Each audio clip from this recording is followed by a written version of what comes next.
बिस्मिल्लाहिर्रहमानिर्रहीम। अस्सलाम वालेकुम। ये रात अमरीकी कभी नहीं भूलेंगे, ये याद रखिएगा। बिल्कुल भयानक रात थी। और आप ये मनाजिर देखिए, जिस तरह शाहिद ड्रोन्स ने ईरान ने मिसाइल मारे हैं और इतने खतरनाक मिसाइल मारे हैं कि ये रात और अर्ली मॉर्निंग अमेरिका कभी भी नहीं भूलेगा। ईरान ने मिसाइल और ड्रोन से अटैक किए अमेरिका की बेसिस पर, वेयर हाउस पर, और अमेरिकी कंपनीज के जो ऑफिसेज थे खास तौर पर मिडिल ईस्ट में, उन पर अटैक किए। और इस सूरत हाल के अंदर तकरीबन आप समझिए 50 से ज़्यादा अटैक थे बहरीन में, और उससे भी ज़्यादा कुवैत में थे, जॉर्डन में थे, और इस सूरत हाल के अंदर दीगर जगहों पर अटैक थे। लेकिन जो सबसे हैरान कर देने वाली सूरत हाल है कि अमेरिका ने तकरीबन 100 के करीब एंटी एयरक्राफ्ट मिसाइल चलाए और वो सारे के सारे फेल हो गए, किसी भी सूरत वो बचा नहीं पाए। ये इतना भयानक रात वाला हमला था। अमेरिका ने, आप ये मनाजिर देखिए कि उठकर सुबह उन्होंने जो अटैक किया वो चाबहार पोर्ट पर किया। और डोनाल्ड ट्रंप ने जो बात की है, उसने कहा है कि अब ईरान के साथ चूंकि मुआहिदा ख़त्म हो चुका हुआ है, अब रोज़ाना ईरान पर शदीद बमबारी होगी। ईरान के जो प्लांट, तेल के कुएं, ऑयल रिफाइनरीज, बिजली, पानी, ये इन्होंने हर जगह पर इन्होंने कहा कि हमने तबाही करनी है। और अब जो सूरत हाल पैदा होने वाली है, वो कह रहे हैं कि अब हम पावर प्लांट को, ब्रिजेस को भी उड़ा देंगे और ईरान के साथ कोई डील नहीं करेंगे। ये तो चले चीज समझ आती है, लेकिन जो सूरत हाल पैदा हुई है वो तो बिल्कुल ही भयानक है, बिल्कुल भयानक। और अमेरिका देखिए चाइना पर इल्ज़ाम लगा रहा है, कहता है ये ईरान और यमन के हूथियों के साथ खड़े हैं और अबनाए हॉर्मस में कुछ भी काम नहीं किया जा रहा। अब यहाँ पर जो सबसे बड़ा मसला ये हुआ है कि कतर में अमेरिका के जो, आप ये सैटेलाइट इमेजेस देखें, कतर में अमेरिका के जो सबसे बड़ा फौजी अड्डा है अल उदैद एयरबेस, यहाँ पर असल में ख़ास तौर पर जो रिपेयर सेंटर है अमेरिकी जहाज़ों का, उसको भी उड़ा दिया है। यानी जहाँ पर अमेरिकी जहाज़ों और दीगर का मामला क्लियर होता है, जहाँ पर उनके लिए कोई फ़ायदे की सूरत हाल होती है, उसको भी असल में उन्होंने उड़ा दिया है। तो ये असल में वो मसला है जो अमेरिका को नज़र आता है, और यही वो सिनेरियो है जो अमेरिका के लिए अब तक सबसे बड़ा चैलेंज बना हुआ है कि उनको इतना ज़्यादा अटैक का सामना करना पड़ा है कि आज ईरान ने कहा है कि जब तक अब अमेरिकी जाहरियत ख़त्म नहीं होती, अब अबनाए हॉर्मस इस वक्त तक बंद रहेगा, हम नहीं छोड़ेंगे। आप ये सोचें कि ईरान की फ़ौज ने जो उर्दन में अटैक किया है, इतना भयानक जो क्लस्टर मिसाइल इन्होंने इस्तेमाल किए हैं, कंप्लीटली इनके डिफेंस सिस्टम को फेल कर दिया है। ये भयानक रात इतनी ज़्यादा ख़तरनाक थी, इतनी ज़्यादा ख़तरनाक थी कि कुवैत में सैटेलाइट कम्युनिकेशन सेंटर, रेडार्स और मिसाइल लॉन्च पैड पूरी तरह इस वक्त तबाह कर दिए गए हैं। अमेरिका के लिए चैलेंज ये बना हुआ है कि अब वो अटैक पर अटैक कर रहे हैं, और उसके साथ ईरान ने भी अटैक शुरू किया, और वर्ल्ड पूरा वॉच कर रहा है कि तमाशा हो क्या रहा है। स्टॉक मार्केट का बेड़ा गर्क हुआ है, उनका जनाजा निकला हुआ है। और देखिए सबसे बड़ी सूरत हाल ये है कि आज ईरान ने कहा है ट्रंप को कि हमारी मर्जी के बगैर अबनाए हॉर्मस में तुमने किसी भी एक्टिविटी को शुरू किया तो उसके बाद जो हम अमेरिका का हाल करेंगे, तुम आज वाला हाल भूल जाओगे। ये लिटरली इस वक्त की सूरत हाल है। सोचें अब आप, ये जो ट्रंप ने बात की है ना कि अगले हफ्ते ईरान के तमाम बिजली घर और पुल उड़ा देंगे, और उन्होंने कह दिया है कि अगर हम पर अटैक होता है ना, तो हम पूरे खित्ते को अंधेरे में डुबो देंगे और सब पत्थरों के दौर में पहुंच जाएंगे। ये बहुत ही ज़्यादा तबाहकुन सूरत हाल है, बहुत ही ज़्यादा तबाहकुन सूरत हाल है। इवन के ईरान के प्रेसिडेंट जो ख़ास तौर पर खामोश रहते हैं, उन्होंने कहा है ट्रंप को, ईरान के एक एक इंच का दिफा करेंगे, एक एक इंच का दिफा करेंगे।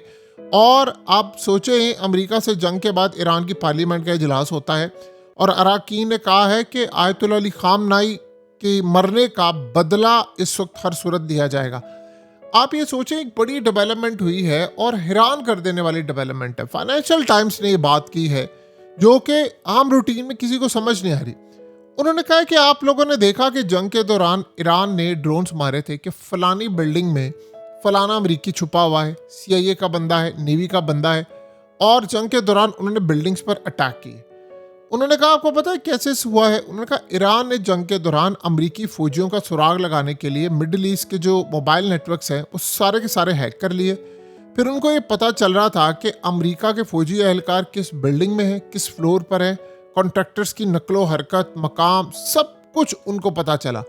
उन्होंने कहा कि मोबाइल कंपनियों के दरमियान जो मौजूदा रोमिंग माहदे थे उससे फ़ायदा उठाया और अमरीकी एहलकारों के मकामात उन्होंने ट्रेस किया। अब सवाल यहाँ पर यह पैदा होता है कि अमरीकी फ़ौजियों की निगरानी और मुमकिन जो हमला था उसके बारे में ईरान के पास ये टेक्नोलॉजी कैसे आई है? क्या ईरान ने ये टेक्नोलॉजी चाइना से ली है, रशिया से ली है? यानी उनको कैसे पता चला कि उनके रिहाइश, यानी आप ये सोचें कि ऐसी सूरत हाल जहाँ पर अमरीकी फ़ौज की रिहाइश थी, उनके कपड़े धोने, उनकी खिदमात, तमाम चीज़ें वहाँ पर मौजूद थी, इनको कैसे पता चला कि सारी चीज़ें यहाँ पर मौजूद हैं? अब मसला सारा यहाँ पर यह होता है कि आज के दौर में डिजिटल निगरानी के लिए आपको कोई फ़ोन हैक करने की ज़रूरत नहीं होती। स्मार्टफोन्स बड़ी मिकदार में यानी ज़ाती मालूमात रिलीज़ कर देते हैं। ये बहुत सारे हमने ऐसे मामला देखे हैं। होता यह है कि अक्सर औकात यानी जो सरकारी मुलाजमीन होते हैं, जो यूएस के होते हैं, उनके CIA के और तमाम लोगों के, ये असल में कोई भी मिशन पर होते हैं तो ख़ास तौर पर इस्तेमाल करने की बजाय यानी जो ज़ाती स्मार्टफोन इस्तेमाल करते हैं वो भी ट्रैक किए जा सकते हैं। प्रॉब्लम क्या आती है? देखिए, आज से पहले हमेशा ये समझा जाता था कि अमरीकी ये काम करते हैं, अमरीका ये काम करता है, इसराइल ये करता है। पहली दफ़ा ये मामला हुआ कि ईरान उनको ट्रैक कर रहा है और ईरान के ट्रैक करने का मतलब ये है कि सूरत हाल काफ़ी ख़राब है। यानी आप ये सोचें कि अमरीका के पास इस वक्त बेचने के लिए क्या है। वो सारी दुनिया के सामने कह रहा है कि अहमदी निजात इसराइल से ताल्लुक़ रखता है। नज़रबंदी के दौरान न्यूयॉर्क टाइम्स ने उनको बताया कि जी ये हुआ, यानी इस तरह के वो तमाशे देख रहे हैं। जब ऐसी डेवलपमेंट होती है, ऐसी सूरत हाल होती है, तो आप बताइए कि फिर मामला किस जानिब जा सकते हैं। अमरीका के लिए एक के बाद एक चैलेंज बनता जा रहा है और अमरीका की पोजीशन असल में वही है जो आज से पहले हमें नज़र आती है। इस वक्त अमरीका को ये बात हजम नहीं हो पा रही कि हमारे लिए इतना बड़ा चैलेंज ये जो बना हुआ है, इसको हम टैकल कैसे करेंगे, कैसे हम इसको मैनेज करेंगे, जो कि उनके लिए काबिल कबूल सूरत हाल नहीं है।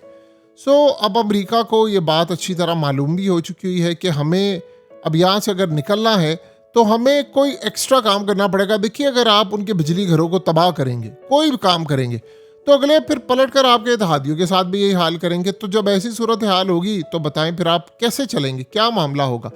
ये नाकाबिले कबूल सूरत हाल इस वक्त अमरीका को बहुत ज़्यादा डिस्टर्ब कर रही है, क्योंकि उनके इत्तेहादी इस वक्त लग ऐसे रहा है कि वो अमरीका का साथ छोड़ देंगे। और अमरीका का साथ छोड़ने का मतलब ये है कि अमरीका के फौजी अड्डों को भी फारिग करना।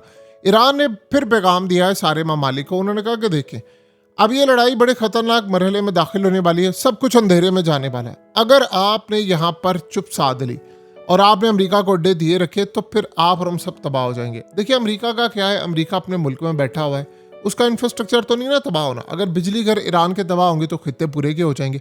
अगर वहाँ तबाही होगी तो यहाँ पर भी हो जाएगी। अगर ऐसी सूरत हाल होगी तो हर जगह होगी।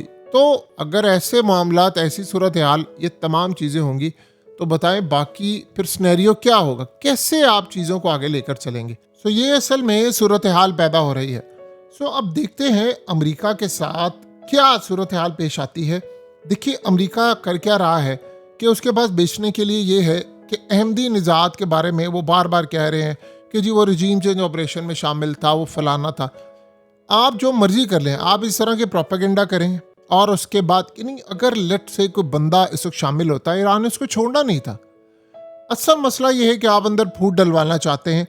अमेरिका जिस लड़ाई को अब लड़ रहा है या लड़ना चाह रहा है, उसके जो असरात हैं, कॉन्सिक्वेंसेस हैं, इतने ज़्यादा भयानक है कि ऐसा लग रहा है कि पूरा वर्ल्ड उसकी लपेट में आ जाएगा और बचेगा कुछ भी नहीं। ये असल सूरत हाल इस वक्त पैदा हो रही है और अमेरिका के लिए वाकई बहुत बड़ा चैलेंज है कि वो इस सारे के सारे खेल को किसी ना किसी तरह रोक ले। अब देखते हैं कि अमेरिका के साथ आने वाले वक्त में क्या सूरत हाल होती है, सिनेरियो क्या बनता है। लेकिन अगर ऐसे ही रहा तो जिस तरह रात की तबाही हुई है, ये डबल होना शुरू हो जाएगी और इससे दुनिया का कुछ भी नहीं फ़ायदा होने वाला। दुनिया सिर्फ बर्बादी की तरफ जा रही है। ना आपकी स्टॉक मार्केट काम कर रही है, ना जॉब्स। देखिए, तेल का मसला ये है कि पूरी दुनिया इससे असरअंदाज हो रही है। कितनी देर तक आप ये काम करेंगे? एक ना एक टाइम पर आकर आपको अमेरिका को रोकना पड़ेगा। वो बदमाशी की सारी हदें क्रॉस करता हुआ आपको नजर आ रहा है। यानी एक होता है लिटरली बदमाशी का सारा मामला हदें क्रॉस करता हुआ आपको नजर आ रहा है। तो जब ऐसी हदें क्रॉस होती हैं तो बताएं फिर सूरत हाल क्या होती है। इसी तरह के कुछ मामलात होते हैं जो कि बज़ाहिर हमें नज़र आते हैं कि ठीक है, लेकिन असल में होते नहीं हैं। अब अमेरिका के साथ जो भी चैलेंज होगा, जो भी सूरत हाल होगी, वो बड़ी तबाही होगी। अमेरिका इसको टैकल कैसे करता है ये तो अब अमेरिका को आने वाला वक्त ही बताएगा, वरना सूरत हाल बेहतरी की तरफ नहीं जा रही।